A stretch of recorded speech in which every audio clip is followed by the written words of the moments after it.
I'm Etta-Leigh Rose, Shania. Matthew Smith.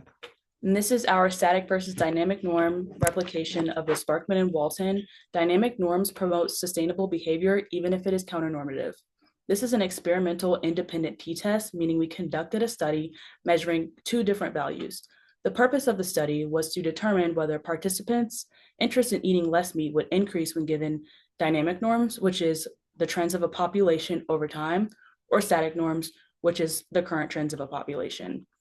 In the original experiment, conducted by Sparkman and Walton, 122 people from the United States were given an incentive of 25 cents to take part in a psychological study to determine if their interest in meat would increase when given static dynamic norms versus static norms.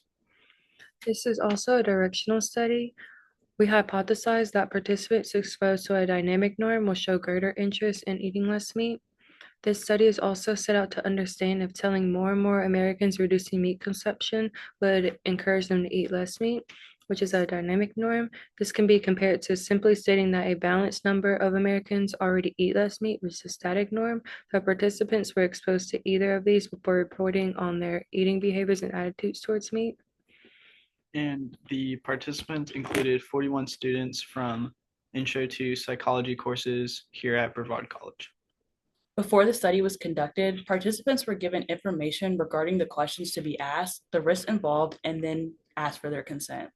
All the people that chose to take part were given randomized statistics about the static and dynamic norms to observe whether their interest in meat would increase, decrease, or remain the same. The participants were then debriefed of the deception used in the study, being that statistics were false, used to potentially sway their interest in eating less meat. And there were two types of questions, one for the dynamic norm and one for the static norm. And the prompts were for the dynamic norm was recent research has shown that in the last 5 years, 30% of Americans have started to make an effort to limit their meat consumption. And for the static norm, it stated that recent research has shown that 30% of Americans try to limit their meat consumption. Our dependent variable was that their interest in reducing meat consumption was based off of a 7-point Likert scale. And our graph there shows the mean scores of the Likert scales between the dynamic and static questions. And the dynamic mean was 2.09 and the static mean was 2.11. Our study was a comparison between two different groups, dynamic versus static group, and since it was two separate groups, we conducted an independent t-test. There were around 41 participants.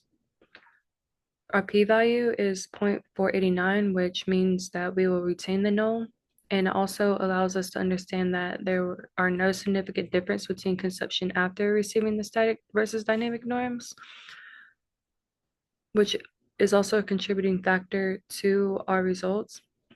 The lack of significant difference can be because the two groups are nearly identical.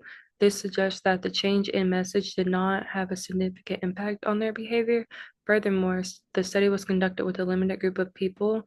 It was 41 people compared to the 120 in the original study. This can affect the chance of seeing any real effect. Like we said before, our results didn't find any significant difference, which is an indication that our study did not replicate the original Sparkman and Walton study. Though this is true, we still learned a lot from this experiment and can use the information that we learned to conduct future research. Thank you. Thank you.